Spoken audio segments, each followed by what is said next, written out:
Today on the Philly Talk podcast, we discuss the demise of the Brooklyn Nets. We'll also touch up on the undrafted rookie free agents that the Sixers acquired, 3 of them after traded for DeAnthony Melton. This is Philly Talk with Philly Mike. Talking Sixers in the bird gang, that's our life. Competition, we ain't scared, yeah, that's what we like. Win or lose, you know we showing up and we gon' fight. You see we strive for the sky every day that go by. And every single week we screaming fly, Eagles fly. This is Philly Talk with Philly Mike, yeah. This is Philly Talk with Philly Mike, yeah. What is going on, everybody? I go by Philly Mike, and this is the Philly Talk podcast. And today, we got a lot to talk about. But before we do that, Sixer Nation, help your boy out and hit that like button. Subscribe if you are new. And ding that notification bell so you know when these videos drop or when we go live. Shout out to @RealCodyM, who covers the Brooklyn Nets. He tweeted this. The Nets are putting it out there right now that they are prepared to lose both Kyrie Irving and Kevin Durant. He is saying, per @Windhorse of ESPN, Brian Windhorse, the guy who always covering the craziness of the Ben Simmons, the Kyrie Irvings, and even the KDs, because he's not as crazy, but he has burner accounts, and he's always second-guessing this, that, and the third. And pretty much it's been reported that if Kyrie seeks a trade, which is now reported that the Nets are giving Kyrie permission to go out and find a sign-and-trade partner.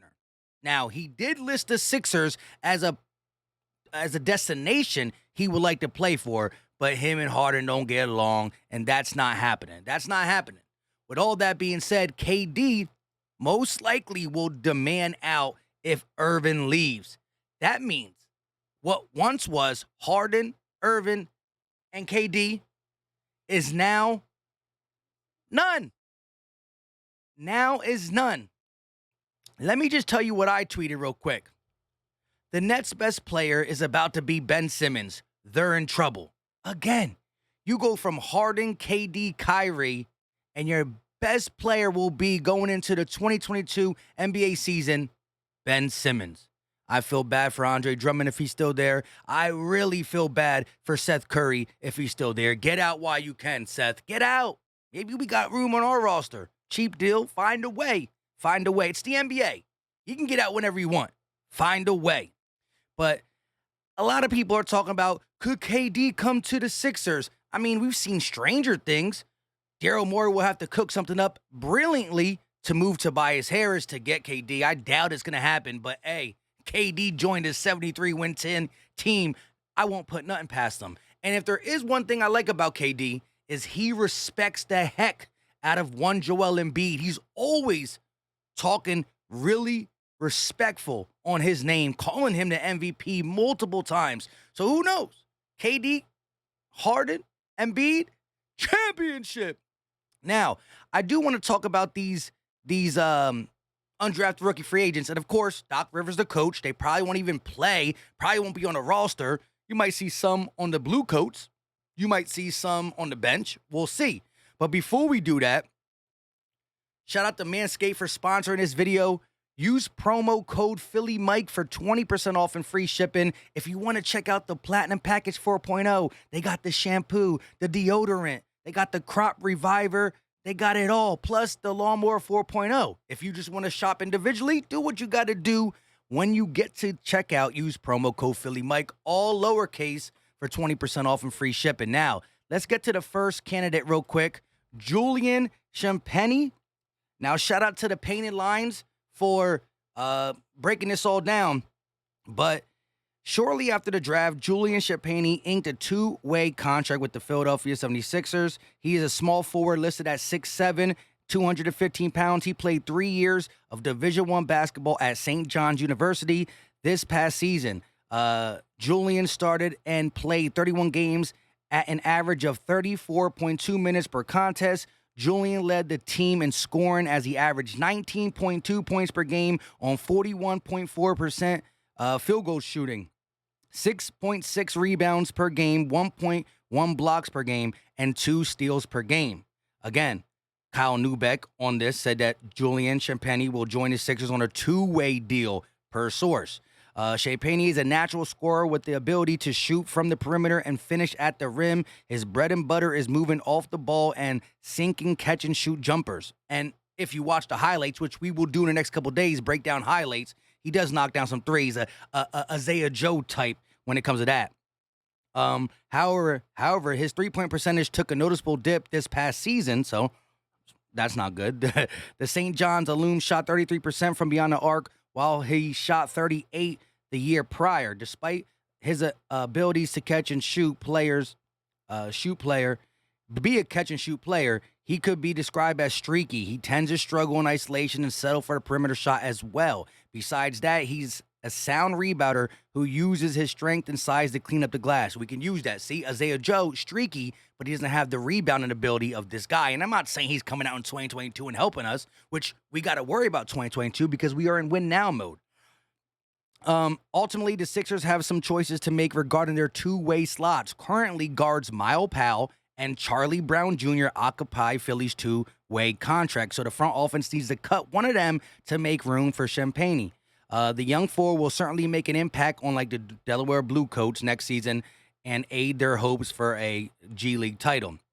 Let's look at the second guy that we will be bringing up, and that is Georgetown player Aminu Mohammed. Following the Champagnie acquisition, the Sixers signed Aminu Mohammed to an Exhibit 10-day contract. Is basically an invite to the team's training camp, and the club has the option to cut the player or sign him to a two-way deal. With Champagnie already being on the mound for a two-way contract, it's unlikely Mohammed would receive one as well. Again, Charlie Brown Jr. and Myles Powell, one of them are going to have to be let go if you want Julian Champagnie. And I doubt Mohammed's going to be able to open eyes to even get a guy like Champagnie off, or they would have took him before Champagnie. Anyways, Mohammed is heading to the NBA as a 6'5", 215-pound swingman from Georgetown. Aminu was a one-and-done prospect who averaged 13.7 points per game on 37.9% shooting, 8 rebounds, and 1.5 steals per game. Mohammed is a versatile player who played both as a ball handler and a small ball power forward in Georgetown. Aminu plays big for his size. He's an aggressive finisher and excellent cutter who slices through the defense. He can defend 1 through 4 positions due to his athletic ability and length, but he tends to gamble at times and struggles to recover after getting beat off the dribble. The young forward's game isn't polished as he's often out of control, attacking the rim. Also, Mohammed shot 31% from the three past season, leaving much to be desired there. Hey, again, shout out to him for making a 10-day contract. I wish him the best, but it doesn't look like we're going to get much for there. And last but not least, we got G League Ignite player Michael Foster. Let's pull this up. Michael Foster. To call it a night, the Sixers added Michael Foster Jr. Through an undisclosed free agency deal. It remains to be seen if the deal is an Exhibit 10 or a two-way contract. So again, where is it? Who is the leading candidate out of this group? Is it Julian Champagnie or is it Michael Foster? We don't know if it's a 10-day exhibit or a two-way contract or an actual NBA contract. Regardless, Foster Jr. is a G League Ignite product who averaged 14.8 points per game on 48.7% shooting, 8.8 rebounds per game, and 1.9 blocks per game. He's a power forward listed at 6'9", 235. Foster Jr. is a force in the restricted area who uses his size and strength to overwhelm defenders. He can score on both sides of the ball. He can score on both sides of the block and create off the post moves. The young big man even showed flashes as a playmaker when faced with double teams in the post. He's also a lob threat and a rim runner in transition. However, Foster has to have any success with the Sixers, he must develop a three-point shot. He only attempted 1.2 threes per game and shot only 31.3% from deep. Down low, Foster Jr. needs to be more aggressive and attempt to draw contact. He only averages 2.2 free throws attempts per game, which is underwhelming considered his build. So, again, I'm going to do my own due diligence. Shout out to the Paid in Lines for breaking this down in their view. If you know something about these guys that I don't know, Michael Foster, Julian Champagnie, Aminu Mohammed, let me know in the comment section, Sixer Nation. Y'all smart fan base. We a smart fan base, and y'all know y'all stuff. With that being said, I'm going to do my due diligence a little bit more. But just from this, it looks like Julian Champagnie has the most promise to, at least get the, if there's only one two-way contract we're going to give, it looks like it's going to go to him. And who knows if he can't have a Paul Reed type development where he's killing the G League and then eventually gets more time, right? We did see Isaiah Joe come up and do some stuff as a second-round pick. We'll see where all this stuff comes to. But it's just to get to know these guys because, as we know, Doc Rivers don't play young guys. So with all that being said, let me know your thoughts on the whole Kyrie Irving, Ben Simmons, KD mess, which I love. And let me know your thoughts on these 3 undrafted rookie free agents. Again, we'll be covering the Sixers, breaking down more in depth about these guys' game and trying to figure out what we're going to do. What is James Harden's number going to be? What are we doing with Tobias Harris, Matisse Thybulle? We need this roster to take shape. Tomorrow, I'll be discussing PJ Tucker. I seen articles saying we will get him 100%. I seen articles saying there's no way we could get him. I got to look a little bit deeper to really see what it is. If you have any thoughts on the PJ Tucker situation, let me know in the comment section. I love hearing from you guys. Sixers got to get this bench and this team together. Until next time, we out.